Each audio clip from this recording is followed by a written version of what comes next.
You can't be everywhere news is happening, but ABC News can. We're using technology as never before to bring you the people, places, issues, and events that you need to know. People you trust are doing their best at ABC News. That's why more of you count more on us. ABC News.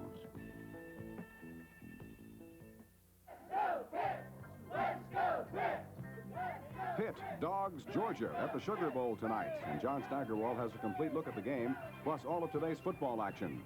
Reports indicate that the axe may finally fall on National Security Advisor Richard Allen, and we'll show you a scene that's almost better than the calendar at confirming that the new year has begun.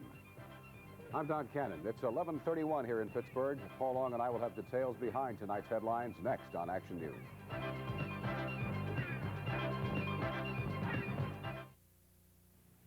Don't have nightmares about who's fixing your transmission. Bring your car to the transmission specialist, AMCO. Why go anywhere else? This is the federal government's natural gas policy. Up until a few years ago, when it was passed, the government controlled the amount that could be charged by those who locate and drill for natural gas. And the natural gas supply suffered because gas was being used faster than producers could afford to replace it. As a result of today's partial deregulation, producers now have the incentive to explore and drill, which means they can afford to drill into the vast gas reserves that meet your needs. It means they can afford to search out new gas fields and invest in better, more efficient ways to meet our current and future needs. It means money, jobs, and energy now, as well as in the future. Now, partial deregulation means your Columbia gas bill will be rising, along with all energy costs. But the future it represents is priceless.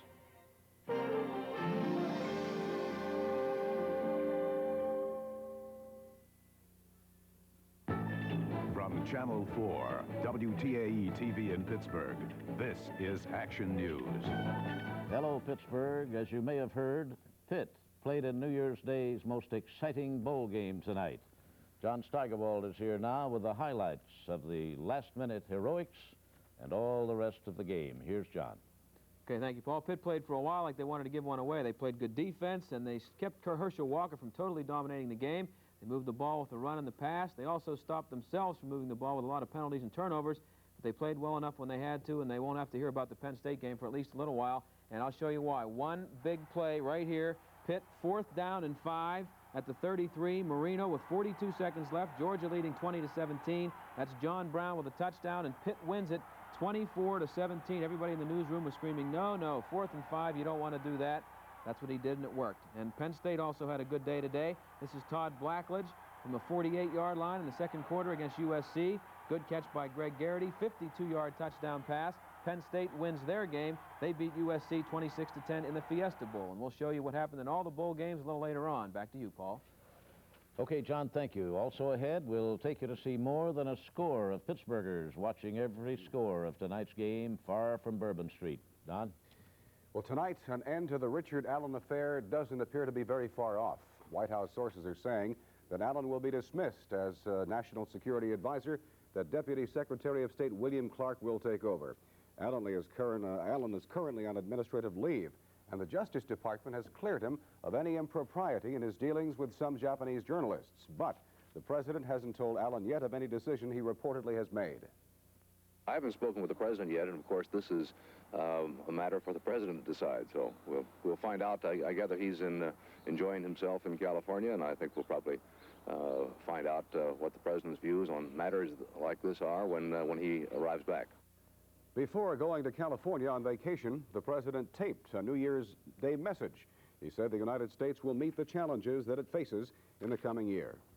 The president also talked about the troubles in Poland in that message, and Pope John Paul echoed his concern in a New Year's speech in St. Peter's Square. The Pope gave his most outspoken defense of the Solidarity movement to date. He said the movement is an effort toward justice and peace and individual rights. But tonight in Poland, the martial law curfew continues after being lifted briefly last night for Poles just to celebrate the New Year. Meanwhile, an attorney for a 12-year-old boy who is under a court order to return to his parents in the Soviet Union is saying tonight precautions must be taken to prevent Walter Polovchak from being kidnapped.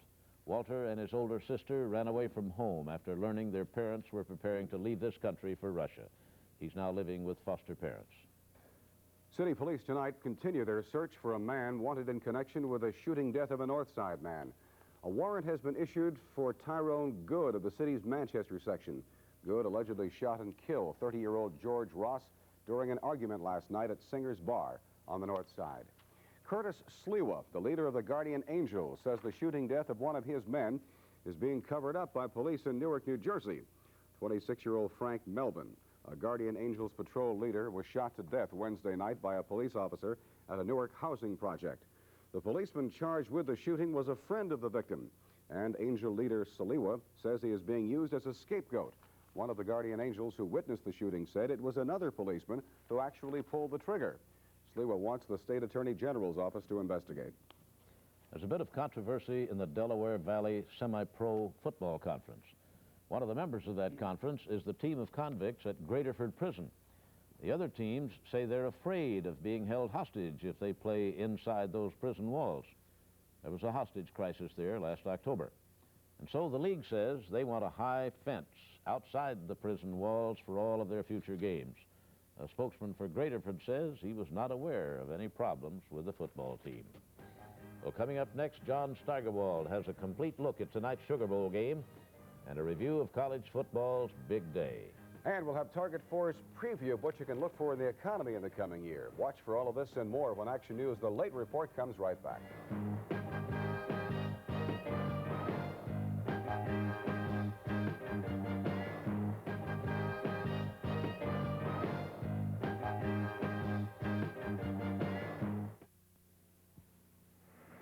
Why are you just using me for my money? Huh? Don't you ever make payments or deposits? Oh, well, sure, at the bank. You're at the bank. I'm your Mellon banking machine. I feel strange giving my money to a machine. You don't feel strange taking it. Well, Look, I take deposits, payments, transfer money, even give you a receipt. What more could you want? how about a song? Mellon gives you more. Mellon Bank, a neighbor you can count on. This portion of Action News was brought to you by Mellon Bank. Stop by our new banking machine at our Brookline office and see how convenient Mellon's service can be. Wonder's 5th Audio-Video Exposition is coming to an end. The largest display of audio and video products ever assembled under one roof. It's all here at the Expo Mart, Monroeville Mall. Famous brands like Sony, the one and only, selling at low factory prices because you buy direct from the manufacturer.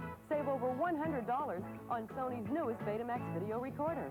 There's instant credit. Come and get it. Wonder's 5th Audio-Video Exposition ends Sunday at 7 p.m. You won't want to miss the wave of the future. Well, it's almost over. Your Toyota dealer's 3rd sell-a-thon ends tomorrow, and so many people have taken advantage of this fabulous sell-a-thon. What? You haven't? You have one last chance. Right. Your Toyota dealer has cars ready for you to drive home right now. And special sales incentives from Toyota on trucks may mean big savings to you. Talk price, talk trade-in, but hurry. When you talk to your Toyota dealer tomorrow, it could be very profitable for you. But hurry! They got away with words, huh? Look for this sign at participating Toyota dealers. You know, a couple of years back, many of us in the newsroom took a course in CPR, and, you know, tonight it paid off, John. Yeah, a couple of people back there still resuscitating. Still on the floor, right? Yeah. What a game.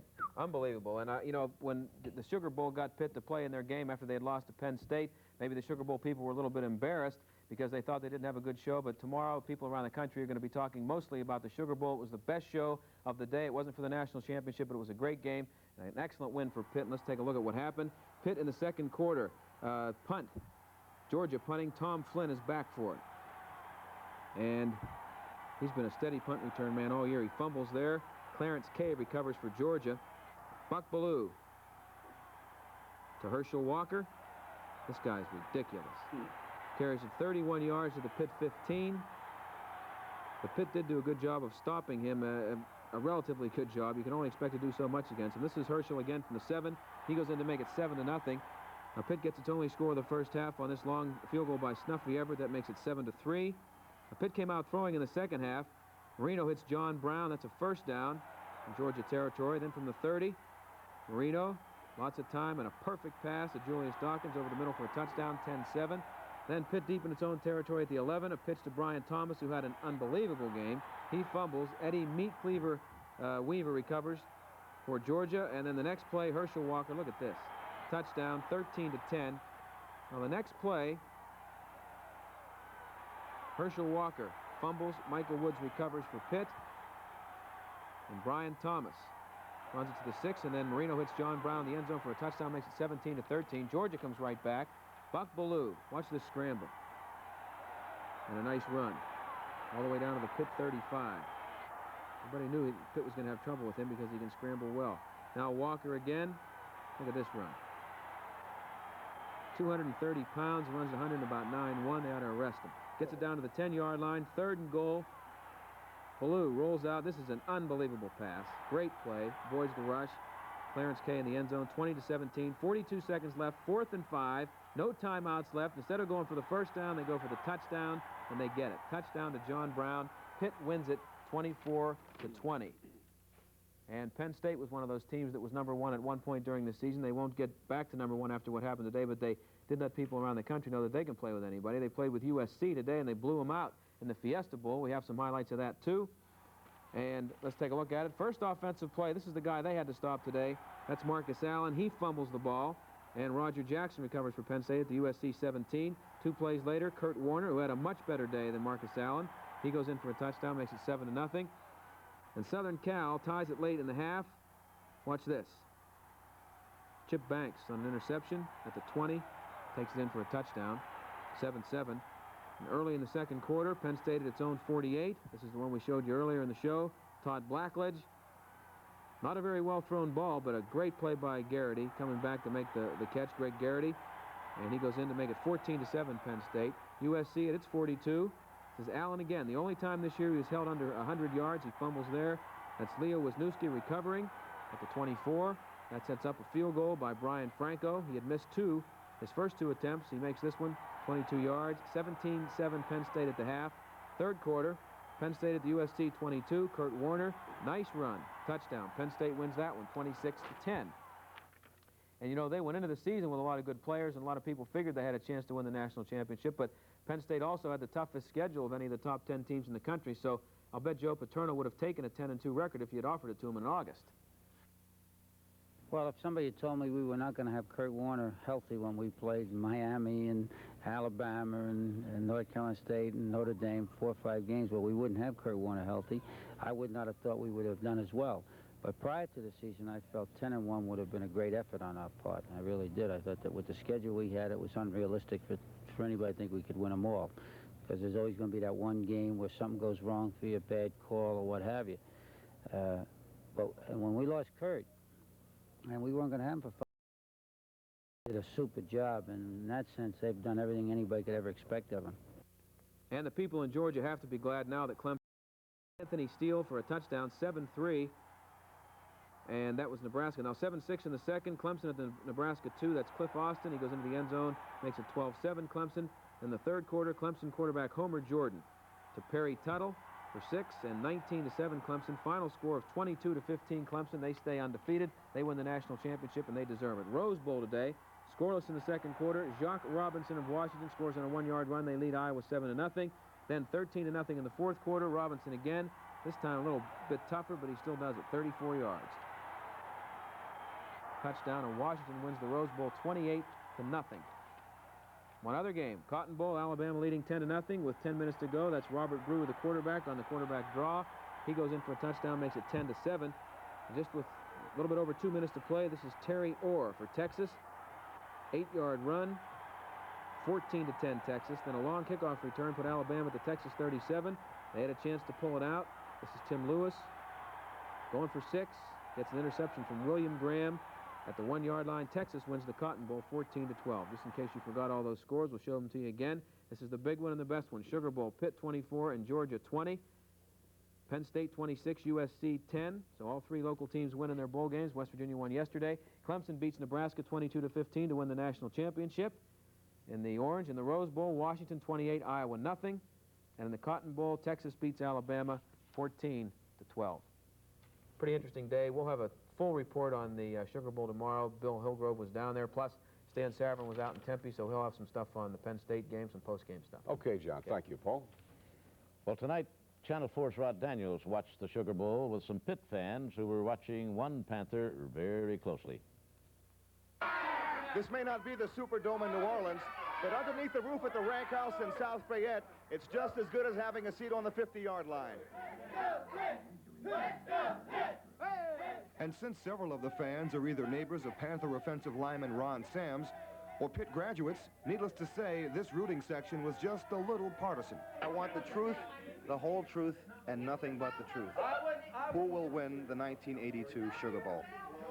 Pitt! I better say Pitt. Yeah, Pitt. Definitely. Definitely Pitt. And while Pitt fans in New Orleans may see Bourbon Street, they won't get a taste of tonight's carrot and broccoli dip, homemade kielbasi, or the beer Pittsburgh is famous for. And that's just fine with the host of tonight's festivities. Of the 20-odd people who are here, how many are Pitt fans? Probably about 21 of them. 21 out of 20. At least. In fact, the only thing wrong with this story is that it'll be written before the game is over. So I'm glad you already got the score from Steigerwald. John, I owe you one. Rod Daniels, Channel 4, Action News. And we'll have more of the stories making news tonight, including a look at a novel way to battle a hangover when Action News returns.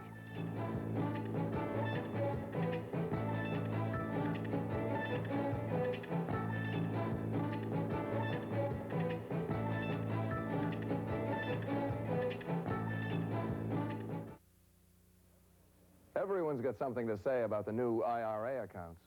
But all this, anyone